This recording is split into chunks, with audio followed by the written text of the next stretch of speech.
Men don't talk about their feelings. That's what they tell us. No, we talk. We just joke our way around the truth. Yeah, and they wonder why we're pissed off, tired, and one bad day from blowing everything up. We're not experts. We're not therapists. We're three loud guys in our 40s who've screwed up, kept going, and learned some hard shit the wrong way. We're going to argue. Say the wrong thing. And sometimes accidentally say the right way. This isn't self-help. This is self-honest. If you are barely holding it together, like us, good. You are in the right place. Jesus. It's every time we sit down to do something. Hold on a second.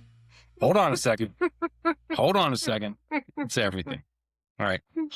So, guys, welcome back to the podcast. If this is your first time following us, you're in for a treat today. If this is your second, third time listening to us, we got some video equipment and it's not working properly because I feel like a boomer right now. So I couldn't get it working, right? So we got the camera on me today and I apologize. Hopefully by next week, we will be able to go ahead and get that rocking and rolling. That's right. You got the prettiest flips. Yeah. By the way, you're where you are with the mic sounds nice. Yeah. Pretty good there, Kevin. I need to move. Yeah. So I need my That work? face. Yeah, Kevin, you're a little bit, yeah, it says 2 to 4 inches, but 1 to 2 inches probably is better. We have a lot to discuss today. This is actually going to be a relatively heavy one. I promise you guys that we'll get through it. I hope that we can share some experiences. Now, a couple things here that I do want to say. First of all, don't take advice from us, even if we give it to you. We will share our experiences, but none of this is meant to be any type of advice.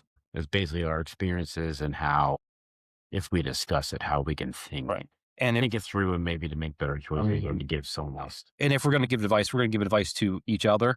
Yeah. Oh, he's already got his cards ready. Oh, I have cards all over the place, I dude. know, but which one are you? This is my some tips to basically whenever I got to tell you to knock it off. Jesus. Yeah. All right. All right. Yeah. So Yeah, like you guys said, we are not You haven't had a problem shutting up for the last 3 days. about just ideas. You can't help it. But anyways, yeah, we are not qualified to give advice to anybody but ourselves. Yeah. And most of the time we don't take our own advice. We're just sharing our experiences, right or wrong. It's just what happened and what we've been dealing with and what we're going through. Yep. So And feel free to tell us that we're wrong. I have no problem with that. Before we do anything else, just real quick, I did want to tell you guys, if you could do us a favor, the best thing that helps our podcast out, getting it out in front of people, is to like, share, and subscribe to it. We are currently on Spotify and the Apple podcast. I'm trying to get us up onto YouTube, but it keeps telling me that I need to verify. Then it says it is verified. Then I try to upload it and it does the exact same thing. When did you start that? Just this morning. And it's Okay, you use a lot of times 24 hours. You have to 24 hours. Okay. That's fine. Maybe I'll try it sometime tomorrow, early afternoon. if that doesn't work, try it on Rumble. It's another video. Yeah. Yeah. And we're going to get up onto all the other ones, the iHeartRadio and everything like that, as soon as my boomer ass gets moving here. Like, comment, and subscribe. We do not have any comments yet, and I would appreciate a comment. So we accept feedback at our email. Yes. And that is offtopic.uncensored@gmail.com. Fucking talking. And one other thing I did just want to say, I did promise my wife that I would make it known that she can, in fact, drive the zero-turn mower. I just don't like the way that she does it, and that's what it is. Well, and that's true. She can physically drive it. I just don't like the you don't like the fact that she does it wrong. That is being, some things are being missed, and that's all that it was. So I challenged her. I get no, but my wife likes to mow the grass. Like it's kind of a it's a nice little fun thing to do. But our yard's all on a slope. Does it? It's difficult to stay in the seat. I'm at a 100%. You got to know that my mind right now is 100% in the gutter. Okay, and so I'll do my best to minimize that. But all right.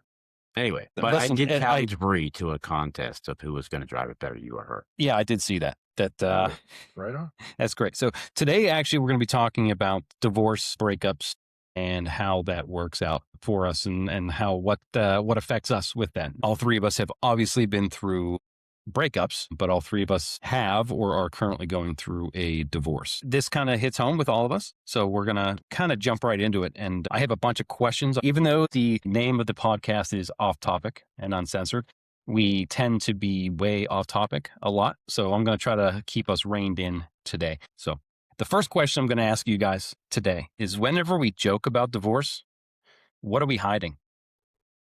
Is it? Yeah. Men are fixers. We think we can fix anything. To an extent, you know what I mean? But shame, embarrassment and shame in the same level. Shame that you couldn't make it work, embarrassment that you didn't. It's like, feel inadequate. Yeah, Right. I'm just saying that's what I feel. And those are my two biggest things. Nothing else. I'm embarrassed. I'm 49. Okay. I'm restarting my life up as if I just got out of prison. Yeah. Yeah, that's embarrassing. Why did my life not be on point already? I hate to put it this way, and I hate to be so blunt about it, but woulda, coulda, shoulda. We all do that. We've all been there. Right. I know You've all been there when you were in your 20s. No. Well, yes. Yeah, yeah, old man. I am old now. Yeah. I'll be 50 Okay. soon. Maybe. You'll be 50. 50's a new 30. For me there, I'm not joking. it was failure, right? That's kind of, that's what I mean by the inadequate feeling. Growing up in my teens and early 20s, I did a lot of things and I succeeded at a lot of things. And I was 25, I think, roughly, when I got divorced. And for me, it was failing at something that I wasn't used to. I thought I was good at just about everything, how 18, 19, 20-year-old men feel. And that failing was probably the biggest thing for me. So this was a fun one. What is the dumbest advice someone has given you after your breakup or divorce? Use this to your advantage. Go enjoy yourself. Have a good time. Act like you're a kid again. And then the difference is you're not. Right. You're not that 18, 19-year-old, 20-year-old. So I got married young. I was a statistic. So yeah, I got married 2 months after graduating high school. I was, gave up a lot of, well, not a lot of dreams, one dream to get married and go for it. And I don't regret it because I got a beautiful daughter out of it. But there's always that what if thought in my mind of what if I would have stuck with it and ended up playing football. And is that dumbest advice? What's the dumbest advice that somebody told you? Keep it loose. Don't be so tight, Kevin. You're right. Damn. No. We're not there yet. You're right. So, just sorry, a little background on that was obviously. I was going to say you had more than one kid. You had like four. Like 16. Just the one girl. I was like, where the other three come from? Yeah. I got a lot of coach jokes and all that thing back then, which is great. I love it. Yeah, just to go horn around and just kind of throw it away and say, fuck it. And I'm, man, I don't Fair. know. Like, all right.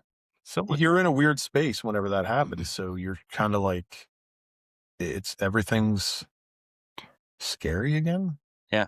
I guess. Well, you don't know what you're starting over, like with the dating, it's even it's 4 or 5 years. It's 4 or 5 years. Right. When was the last time you were in the dating scene? Think about when was the last time you were in a dating scene? 1998. 1998. What? Greg, how about you? It was 2009. Okay.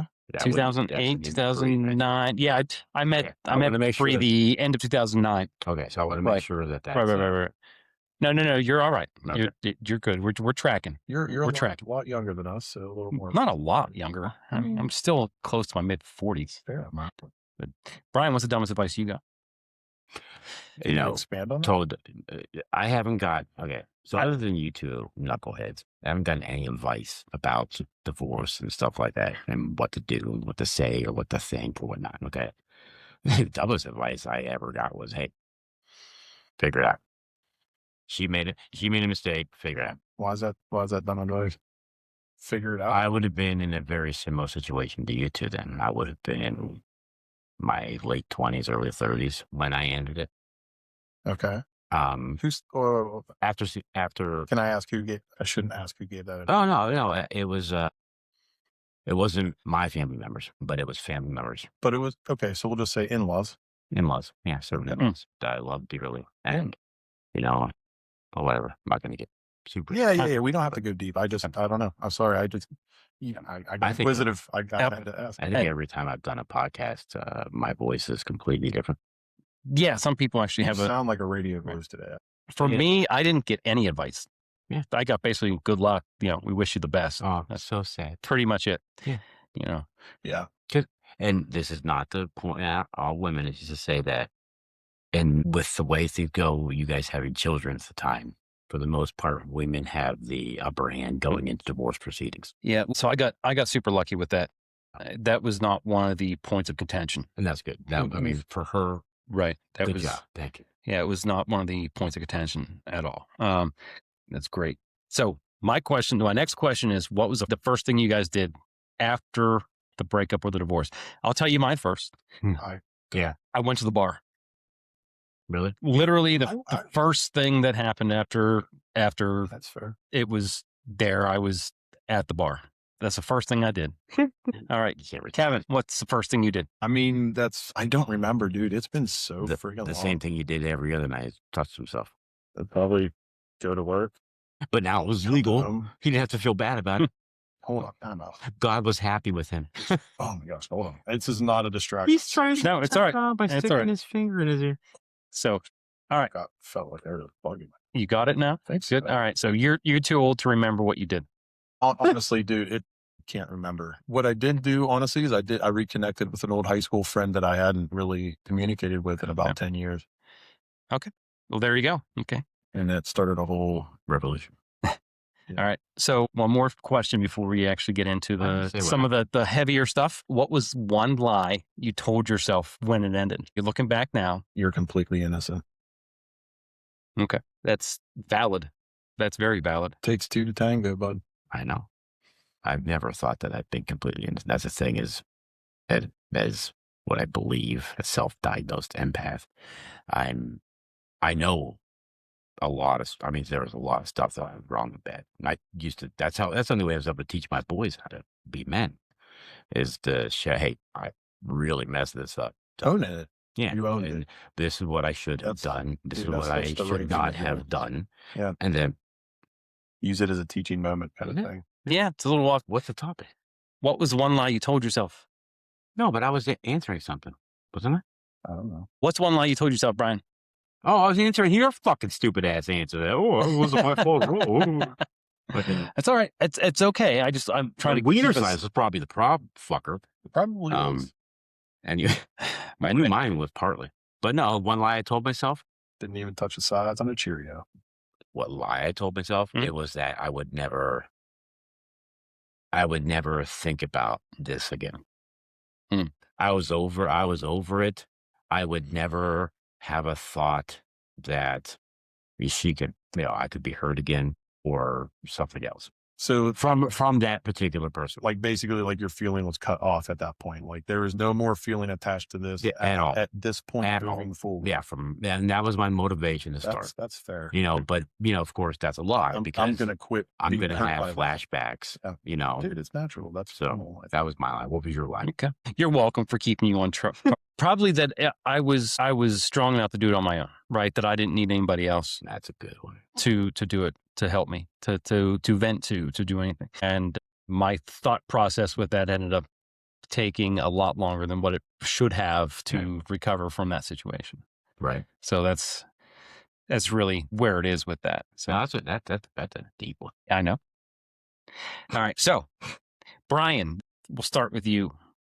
When did you know it was over?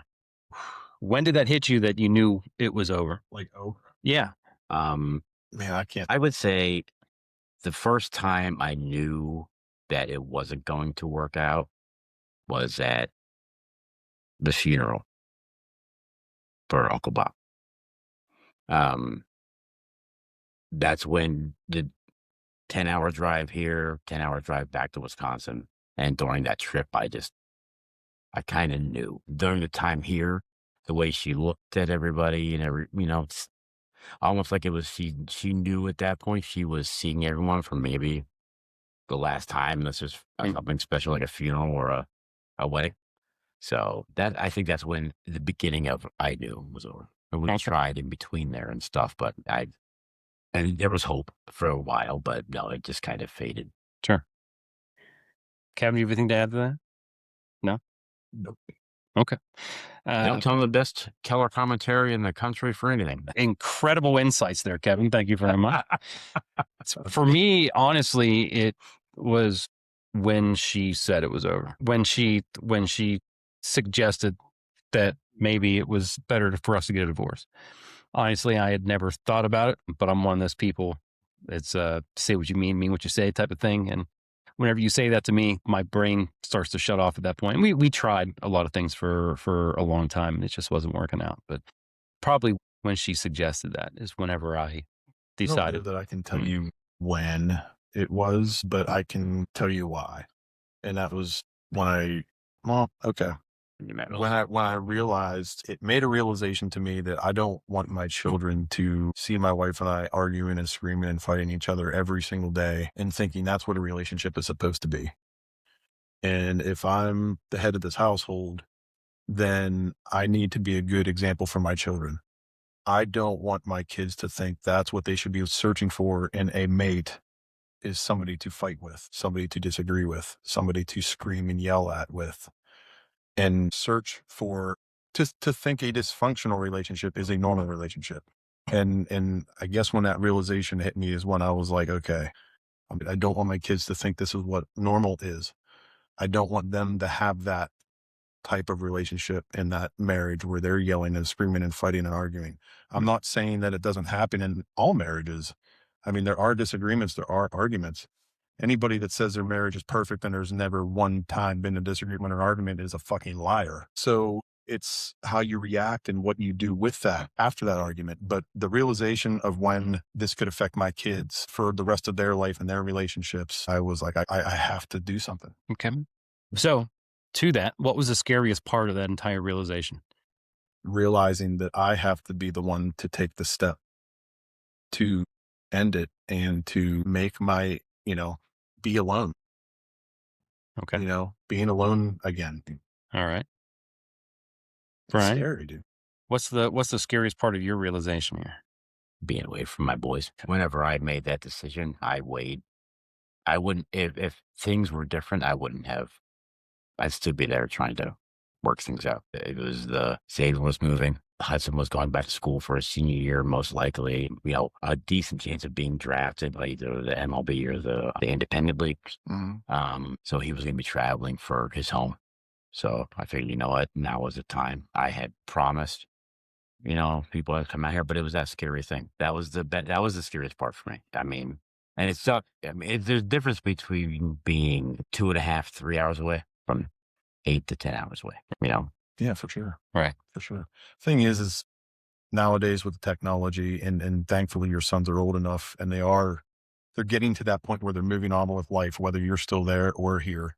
They're creating their families. They're starting their journey. Their journey. Yes. And that's hard as it is to be an empty nester, kind of that situation. Yeah. It's scary, but exciting.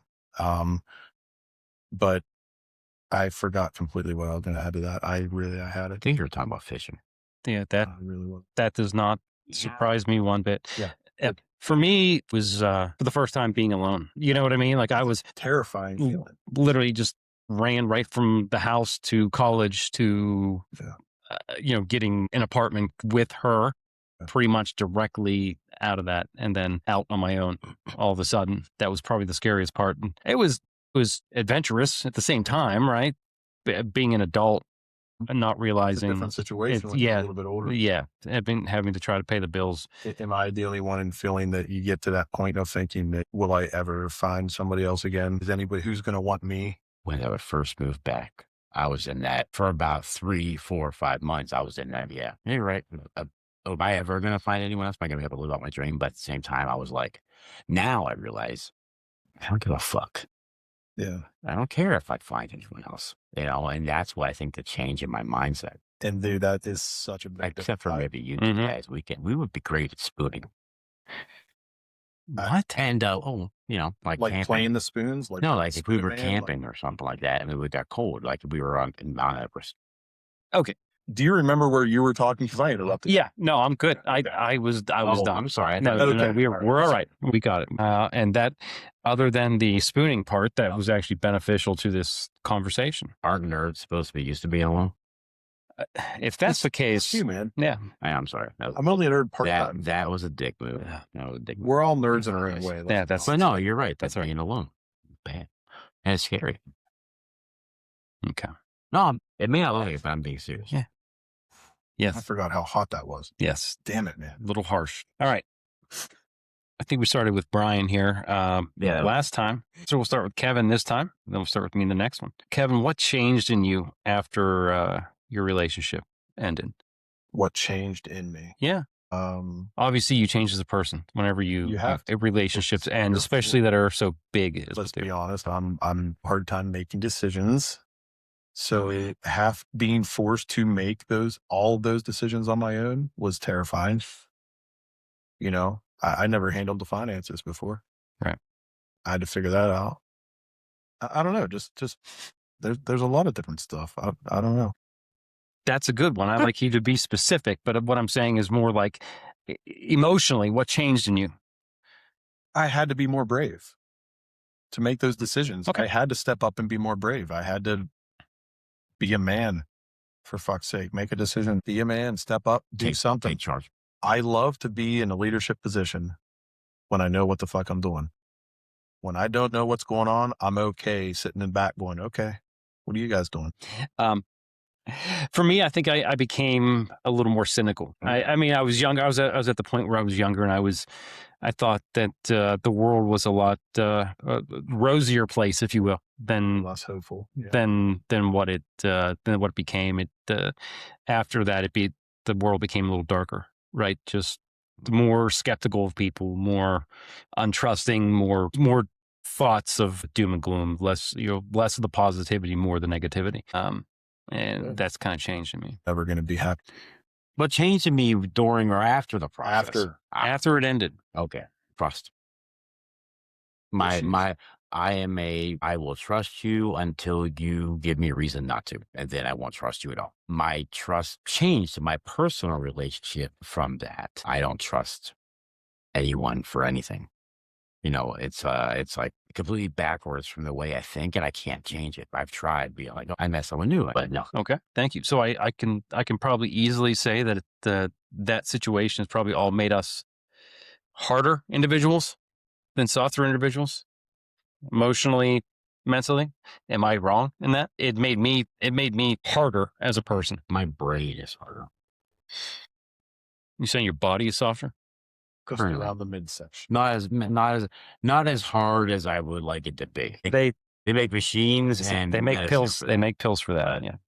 So they make shots too. But who would do that? If there's really Okay. purpose?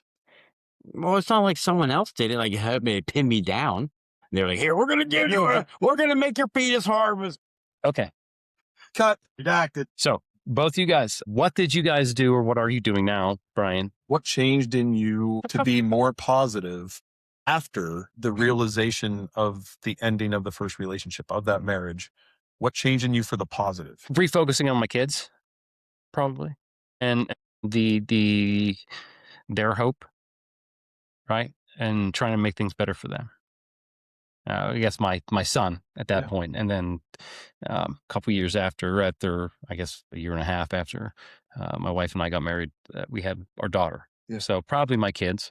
What changed in you for the positive still Working happening? Work in progress. on that. Cool. I'll let you know. Sounds good.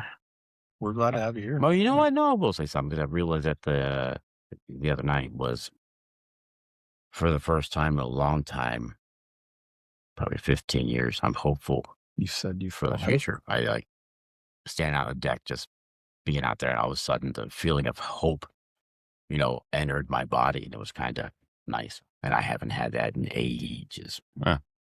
Good. Yeah. All right. So what type of coping mechanism did you guys use that was not healthy? Coping mechanism. Of course. I mean, you're drinking a little more. I think maybe take up habits that you haven't done in a long time. Maybe you partake in some Extracurriculars. Yes, extracurriculars and enjoy some beverages and party a little more. You let your hair down a little bit because you feel like you're a little, when you're ending that first relationship, you almost feel like I don't want to say trapped, but you're being able to let loose again without repercussions.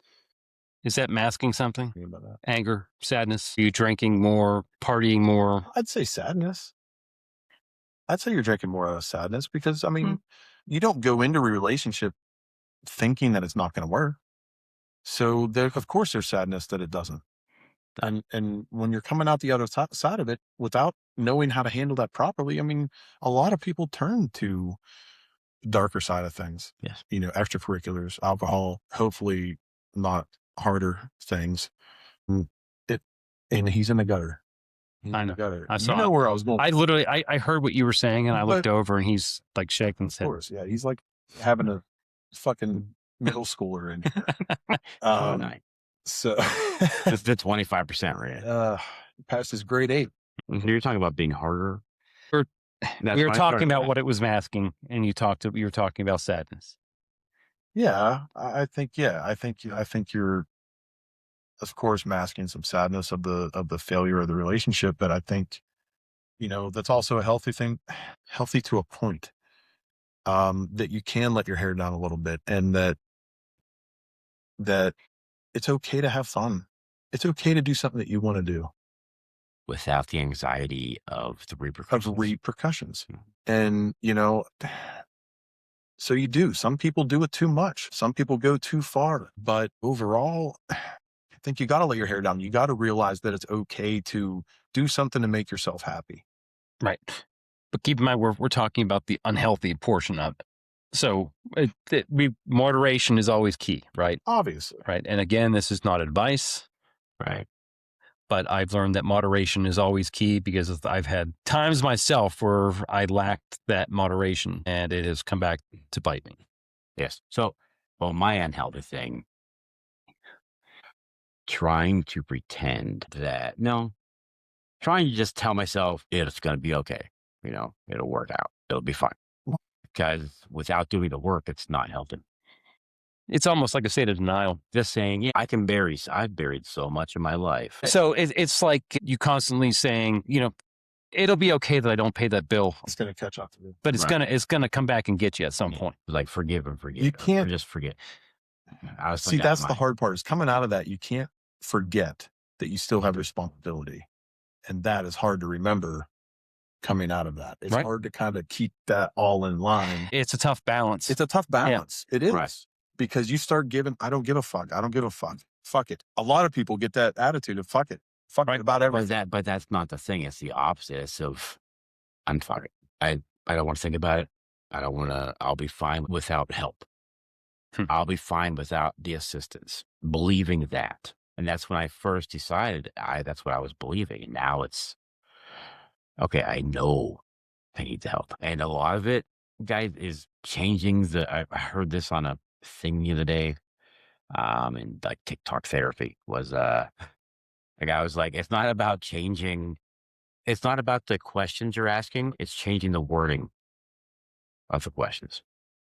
Instead of saying, why do I need help? It's saying I need, instead of saying I would like, or, oh, I don't know, that would be okay, or I want. No, I need this. If you were able to reach out and say, hey, like I learned that literally the night before I had my last real bad struggle with you guys. And in the text, I sent you guys, I said, I need. Right. And that was from that before saying, listen, I can't do this. I need this from you too. Please help. And you guys were within seconds, instead of trying to guess what I needed. I told you. Right. That's being an adult. That's what we do. Yeah. No, it's the brother shit, man. You need something. You're there for your brother. You're there for your boy. Absolutely. Our brothers. Bro code. We're cousins. We're like brothers. We're closer than I would say average cousins, but we're friends. We're boys. We're boyfriends. As Kevin would say, 100%. 100%. Shut your mouth when I'm talking. I made comments to both my cousins during the last what, 3 podcasts. This is the 4th. Oh yeah, you 100% make on. I 100% say that. I've been saying 100% like it's going out of style, and I need to shut up about it. No, listen, it's okay. I do the same thing with It's other like words. saying, And I got on the right train, right? Right? Like an idiot. That isn't your Trump train. Anyway, Guys, we're going to start talking about some accountability next. sucks. well, we all had it. That's So, we're told we don't have it. Tell me I'm wrong there. Sorry. so no, you're not. You're not wrong, and I think that could be another topic because that looks different to different people, right? What? Accountability looks different. Wait, that's what we're talking about. Depending on the perspective. So no, we're talking about accountability, but not the differences in the it. difference between Yeah, differences. we'll get there, or between We're talking about people. Right. We're going to be talking about our accountability specifically in these types of situations. So, what part of the breakup was your fault? Half of it. Well, Kevin, you got to give me more than that. Like, I'm looking for something specific, not just Let's pretend it's a history. It's a 50-50 thing, and it ends up being 100%. What I mean, caused it's one done. side? But Wow. yeah, I got you there. You did. But you did. what specific things during that resulted in the breakup were your fault, or that divorce were your fault? What things landed on your shoulders? Because things land on both people's shoulders in that type of situation. What was your fault? Just not spending enough time home with my family. I honestly, whether it be most times work, sometimes not. Sometimes I was hanging out with a couple buddies. Either way, I also have to take accountability for that because I have a family. I should have been home with my kids when they're at a younger age, especially with 4 kids. Right. Accountability. So I have to look back at that. Looking back, I think that now, at the time, I was like, what's the problem? Okay. I don't know. No, that's Got to take accountability for your actions. for me. I was emotionally unavailable. Yeah, I always. Did you come up with that, or someone else come up? No, that was me. I get lucky. I get to help create the questions, so I get the opportunity to think about these types of things for a lot. But I felt that things like work and other activities were more important. But I look at that as being a provider mentality, as we spoke before. Well, I mean, it goes farther than that. And it's not just necessarily work, but I'd come home, my mind and my heart would be somewhere else. It's not on being present in the situation. Giving the best to yourself to another situation. To work. And you're mentally drained or emotionally drained or whatever it is, and just not as available as I should have been. That's the point. So You give so much at work because you do. You are providing. I mean, you're out there doing everything you can to put food on the table and give your kids everything that you didn't have. And it's interesting that I'm saying, now that I'm saying that out loud, like I do that a lot. I do that a lot now. You know what I mean? I keep myself so busy, so involved in other things that I'm not present a lot of the times. I mean, even if I'm physically present, I may not be mentally or emotionally present. That's hard. For people who need me. Right. How And close do you live down? Or from work? about 10 minutes, 15. And that could be, that's awesome. no, it's awesome, but it's a problem. So, Well, you don't have that time to decompress after work, Jeff. Yeah. You don't have time to decompress after you get out of work, and you need to kind of let your hair down a little bit. I know hair is hand down. All right. You know what? this is very much the pick on Kevin This must be episode. This must be. Do I have a target somewhere? You've That's been all a right. dick all weekend. I have. Anyway, I have. I got big shoulders. I Yeah. can take it. I got to say something. I think you got did I? No, not yet, but you're up shoulders. as far as the breakup and being your fault. I just said emotionally unavailable is excellent. That's a very good point. Thank you. That's hard to admit. Completely letting my basically letting the boundaries and the masculinity disappear. As soon as I let things start getting pushed to the point where I was uncomfortable, I just kept letting it happen. Like you shut down? No, to maintain my relationship, I let things pass much further than they ever should have. And that is on me. I was tested and I didn't pass the test. I failed each time.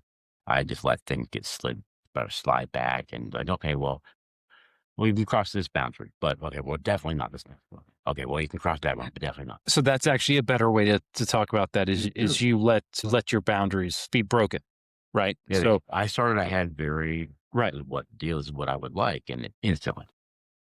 So, Yep. That was me. You got something, Kevin. I just, no, it had to do with your answer. And I just, About boundaries.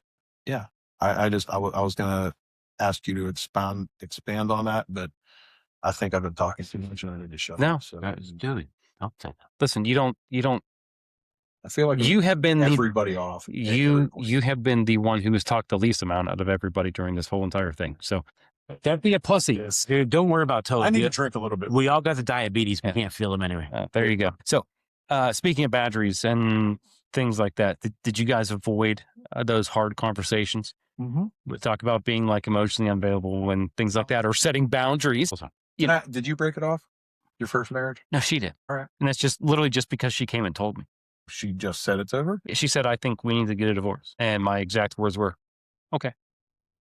Like that's pretty much exactly that's what how happened. the conversation. Right. That was the extent of that hard conversation. So yes, I avoided hard conversations at that point. I was going to ask how long you put off that conversation if you had that choice. Well, you didn't have that so choice. here were the things: is there was probably other hard conversations that were prior to that I made myself emotionally unavailable to have those hard conversations till it hit that point. Is my guess at this point as to what happened.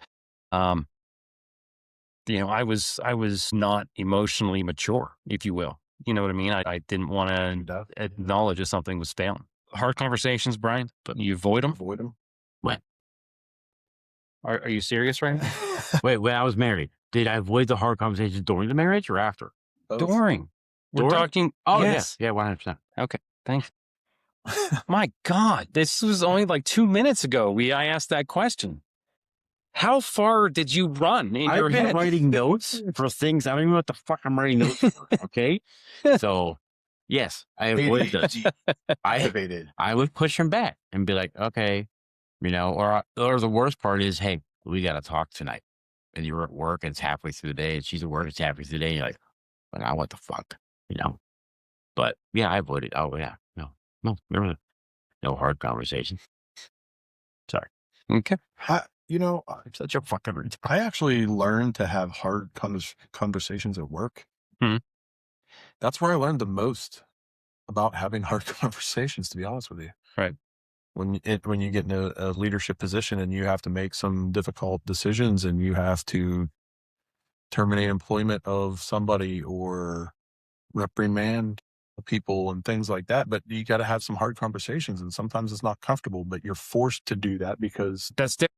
it's your job. It is different. It's different, right? But it's still a hard conversation, and it's still hard to initiate that conversation. Okay. Well, yeah. It's a different role you're playing, though. It's a different role you're playing. We have it when those situations in management leadership, we have a role that we're fulfilling that we can do that easier. When we're at home, we have a different role we're playing. It's harder to fill that role. It's something that I found out about myself that I didn't like about myself. Yeah. I don't like that. And to this day, I still. Oh my God. I missed the subject of the sentence. Okay. We haven't changed subjects. I was just. I didn't know was making what was causing you sadness. Right. There's no sadness. Realization. There's no sadness. I'm just saying that I realized that I didn't like that about myself. Was not being able to have some of those hard conversations. And even to this day, I still have a problem with some of that type of thing. You know what I mean? Overall? No. I love confrontation. I love confrontation. You're involved in politics. But it's more of having those hard conversations with your spouse, whether that's finances or downgrading for something or job changes or things like that. It's uncomfortable, and I do well at work, but not necessarily here. You know what I mean? In my personal relationships. I think honestly, that's part. If you apply the same. No, it's not. It's not about that. I learned this about a year ago, maybe a little more. It's about the role you are playing at work. You are playing a role. Because we aren't the same person. some people are the same everywhere they go, correct? Yeah. Mhm. The same at home, same at work, correct? We are not. At work, we're playing a role from our normal life. When we go home, we're playing a watered down version of our life, right?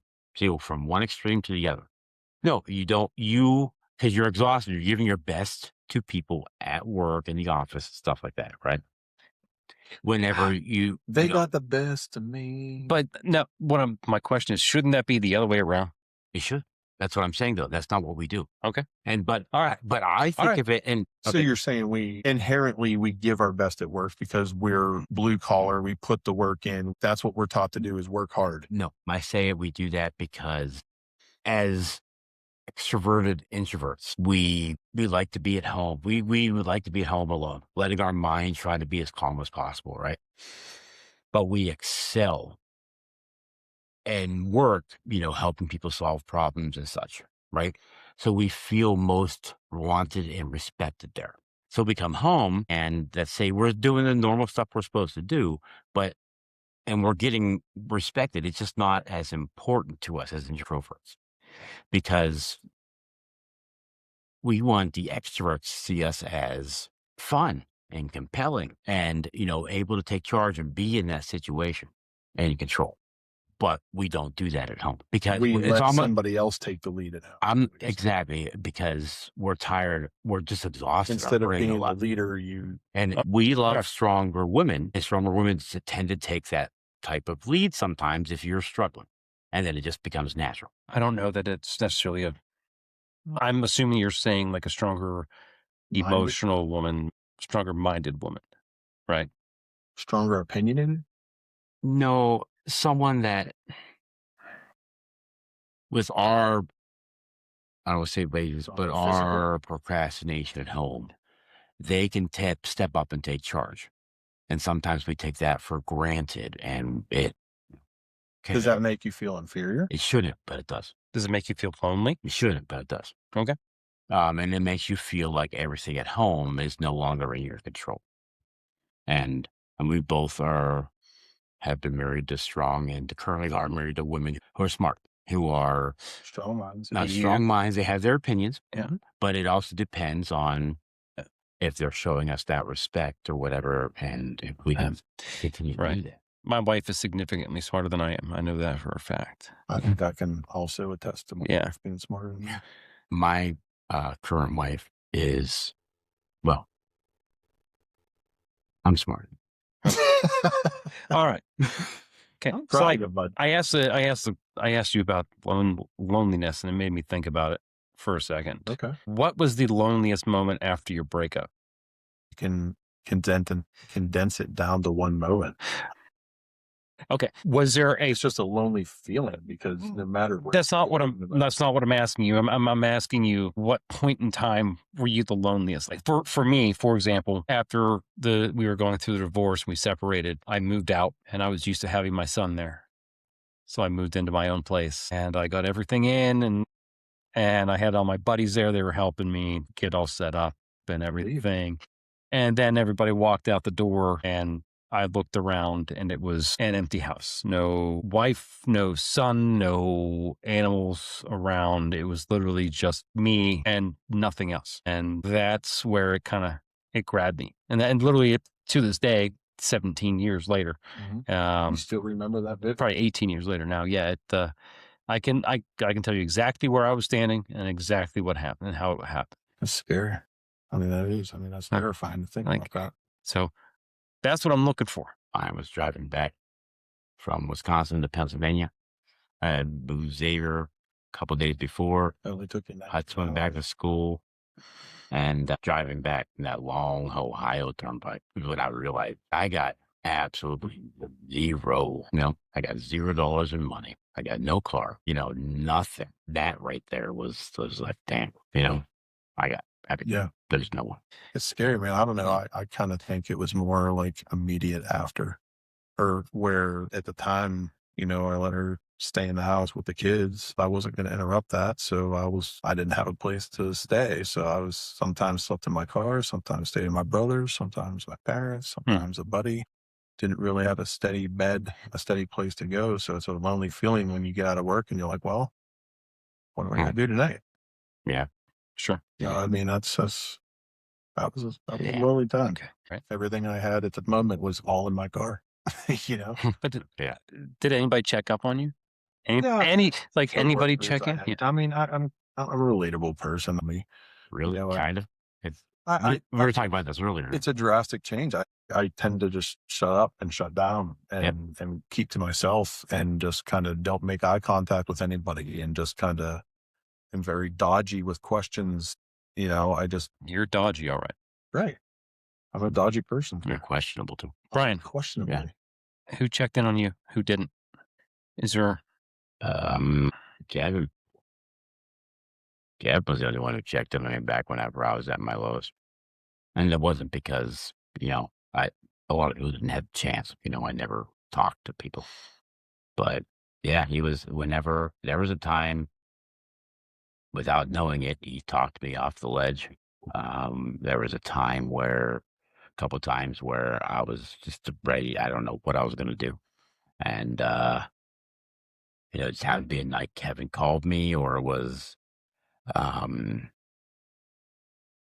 you know, like I was just having my, I called him. But Kevin and the fish. That's it. The fish at Random Lake. My buddies. Okay. Is there anybody who did not reach out that you thought should have or could have?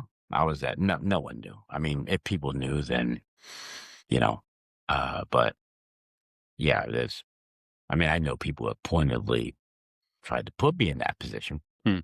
But no one other than, I think Kevin really knew. I didn't let you or anyone know until much, much later. It's a hard thing to share, especially with family. And we're family, don't get me wrong, but it's different. Yeah, but pretty much in the same boat with you guys. And I think I already mentioned this. Like I didn't have pretty much anybody reach out. It was, you know, just keep swimming. You know what I mean? Just keep going, you know. And that's the thing, though, is to know, you know, just keep going and realize to a point that, you know, reach out to somebody, anybody. Or if someone asks you if you need help, don't say I'm fine. Right. Well, that's something that we're really good at. Yourself around.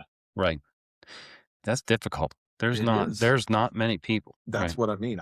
I know myself anyway. I don't carry a large group of friends. I can make myself around. Not only that, but not a lot of people can, how do I say this, handle me at myself when I'm being myself, right?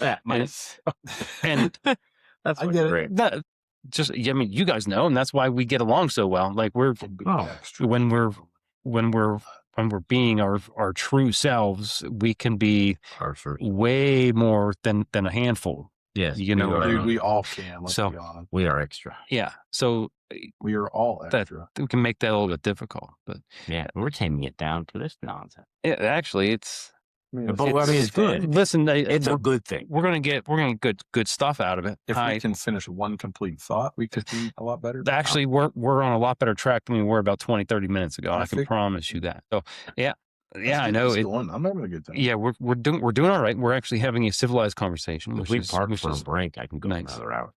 So, what is something that you wish somebody had said to you during this process? Again, we don't give advice, but what's something that you wish that somebody would have told you during this process? Maybe somebody who's been through it before, they can give you. You're not alone. Somebody else has dealt with this before. Keep your head up. Actually, the one I really liked was do what makes you happy because nobody else is going to do it for you.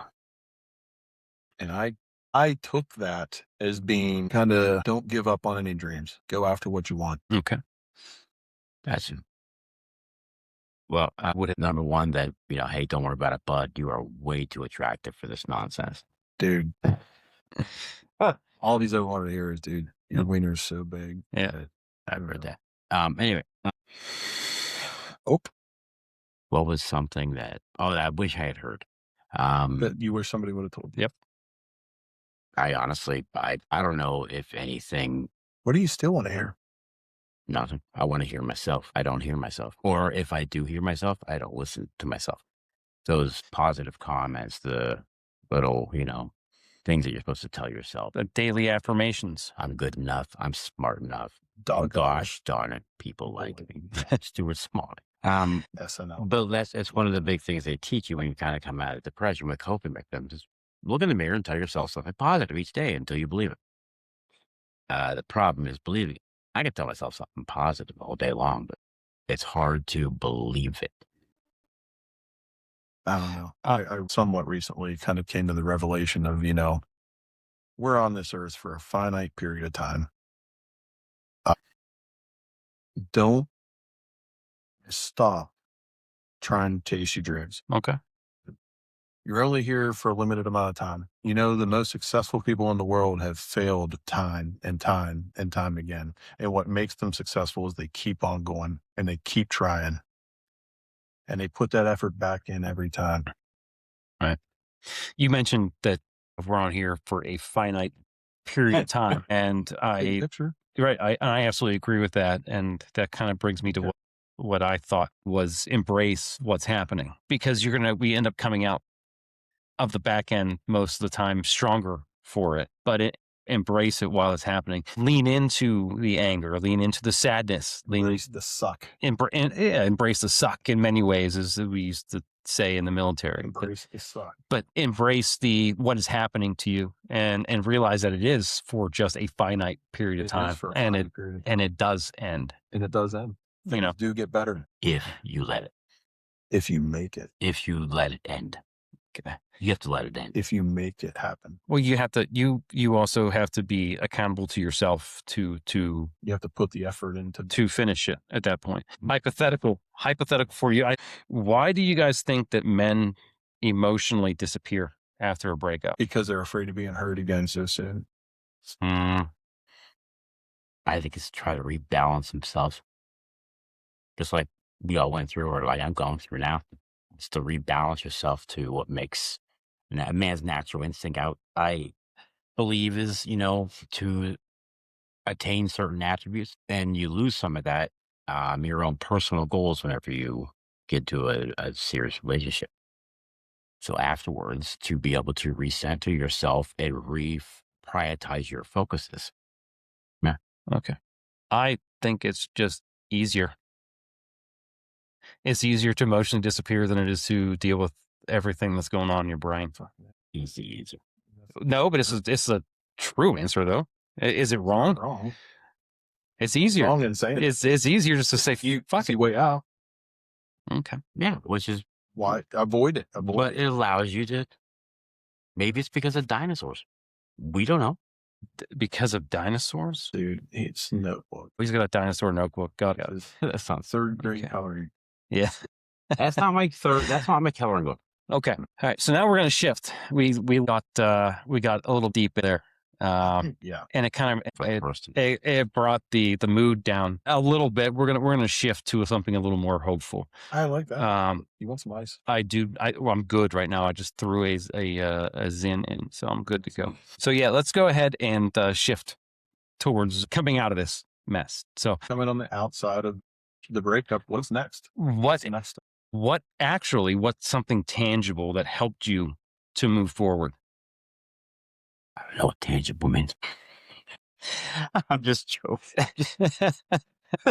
Dude, the frustrated looks of toothpick. He's like, well, since you're being a smart ass, Brian, what's something that helped you start moving forward? I'll tell you when I figure that out. Okay. Fair. Yeah. Fair. Brian, Kevin?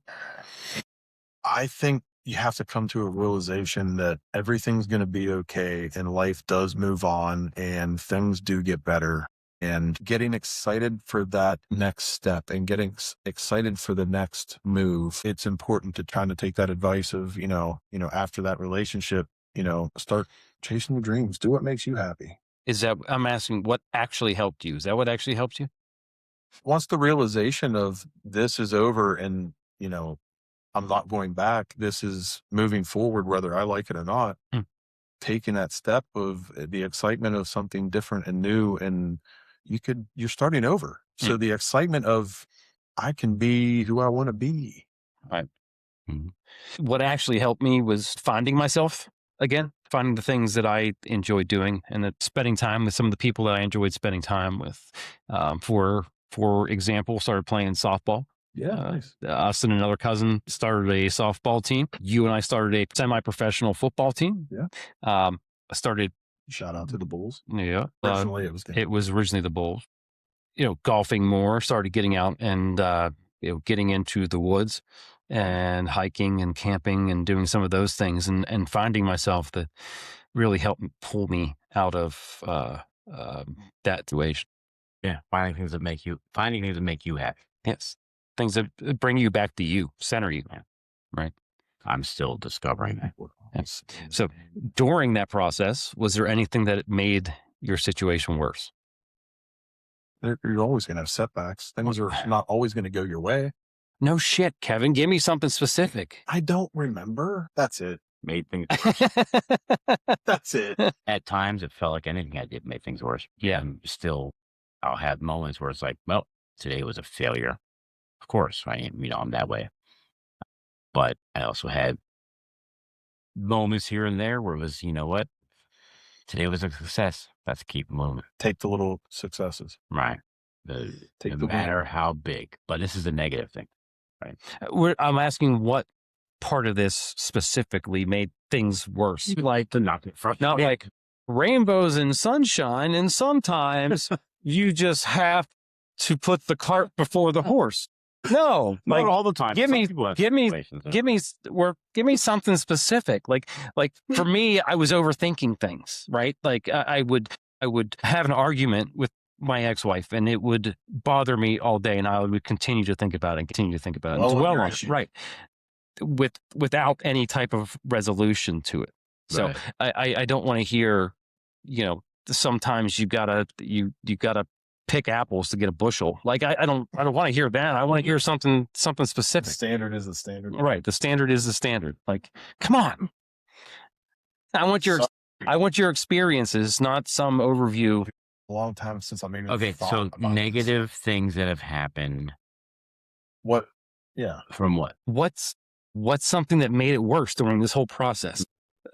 I literally just asked you what helped you guys moving forward. Oh. we got good things. But what stopped that situation? What is making it worse from you moving forward? What is something that is Setbacks. Oh, I got you. am I going to have to I think you like, need a dictionary. You coloring need a dictionary to understand. I don't know. coloring book and give it to you Draw guys in out a kindergarten crayon, level? like, yeah. Holy All right. hell. So what has made our recovery What has slowed it down? What's made it slowed it down? It was slowed it down, made it worse, something. It said because we're moving forward. We're Re-engaging. taking this and moving forward. Re-engaging. Sure. That's Go no contact, and I get a text, and all of a sudden it's like, Mhm. we got to re-engage. okay. It brings up those emotions again. Yeah. Well, That's so. Okay. What is something that you would tell somebody that this is, I guess, for you and I? What's something that we would tell Brian who's going through it right now that may help him? To get to the other side, like to come out of this thing. Yes. Push Yeah. What? forward. Yes. That's what I've been saying all night, dude. What do you want to do to make you happy? We're on this earth a finite time. What do you want to achieve in your life? I don't know. Okay. What makes you happy right now? Nothing. Okay. I mean, That's fair. wait. Let me clarify. It doesn't make me happy is a different feeling for me right now than what you guys have happy. Happy for me would be feeling anything. So Okay. right now, I'm happy. Okay. Right. Spending Helping time out. with Spending time with you guys. loved ones you haven't seen in a while, maybe. Yeah. It makes me enjoy it, and it's not fake like a lot of times it used to be. I'm kidding. It's I was faking it earlier today. Okay. So I guess what I would tell you, Brian, is try to set a couple goals, whether how small they are, right? And just start checking shit off your list. Yeah. That's probably some of the biggest things that I would actually go with. It's fun. It's about for setting goals for me. It's about prioritization. I don't know. I mean, I know what I should prioritize, what everyone tells you to prioritize, but I don't know if I want to prioritize that. I want to prioritize something else. So you're not accepting advice? Or you're not accepting advice or not accepting reality. Oh. Damn, dog. Which one is it? Because you can say, I know what I need to do, but realistically, this is what I should do, but I would rather do X, Y, Z instead. Yeah, I told you that's a little harsh. Fuck, asshole. dude, that is straight. Who gave you the Constitution? I just fucking. Okay. So this is a good one before we get into our closing question here, right? What would you do or what did you do differently in your next relationship than the failed relationship that we're having a conversation about? I would set and hold my boundaries based on respect Very good. for myself. Yeah, I think that I would work on having the harder conversations and being able to communicate better with my significant other. That's something that I fail at, and something that I have failed at, and I continue to fail at on a daily basis. Is good communication with my spouse. So I have a couple. Communication, I think, is always number one, no matter what. I feel success, whether it be in marriage, whether it be at work, whether it be no matter where you are, communication is probably the most important thing that you can do. But being, as you said earlier, being there emotionally, making sure that, you let your spouse or significant other know that it's okay to be themselves, and making yourself believe that it's okay to let loose and be vulnerable to your significant other. And I had another note. Yeah. Let me come back to that. Okay. Well, there's not a whole lot of time to come back to it, but if you get it, we'll get there. I'm working on it. All right. Great. I think that we'll go ahead and end up with one more question. Then I'll give you guys a little bit of something to take home with you. So, what should a guy do if he's doing this by himself? He's doing it alone. What are some of the things that he can do? Boy, it's hard to say without saying, but understand that there is someone out there that cares, that can listen to anything you would like to say, no matter what it is, and not judge you. But it doesn't matter if it's a therapist, a counselor, a friend, coworker, a family member, a letter it's written to yourself, us, an email or something. But there's someone out there that will listen, right? Yeah, that's all they have to do sometimes is just listen. You want advice, there's other people, but you can get help. The opportunities for help is out there a lot more than it used to be a year ago, right? There's still very few, successful tools, but there is help available just to even listen. Just give whatever you do. Give someone a call, and it's hard. That's it. Kevin? I want to say, be willing to make yourself uncomfortable to have the important conversations. Making yourself be accountable to yourself to have those conversations. Being more open to just communicating, period.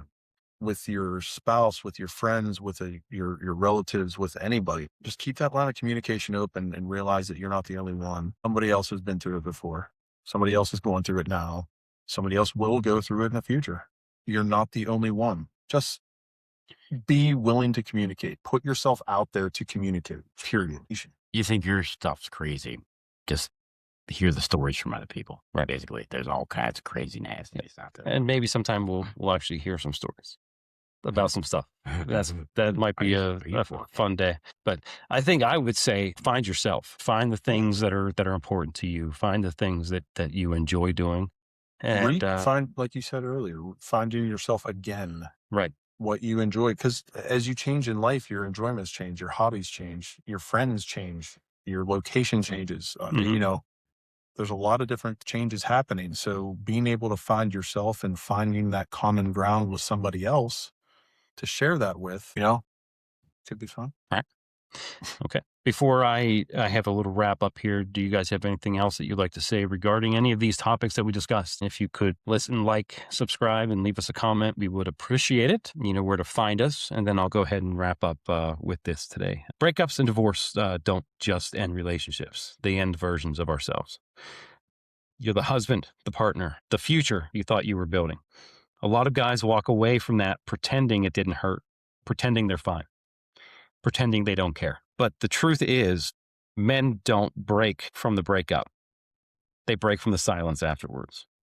No one is asking if they're okay. No one is telling them it's normal to hurt. No one is reminding them they're still worth something. So if you're listening and you are in that place, hear this. You're not weak because it hurt. You're human. And if you know a guy going through it, don't wait for him to ask. Check in on your boys. Because sometimes the strongest thing a man can hear is that he's not alone. And remember, don't stand still. We'll talk to you guys next time.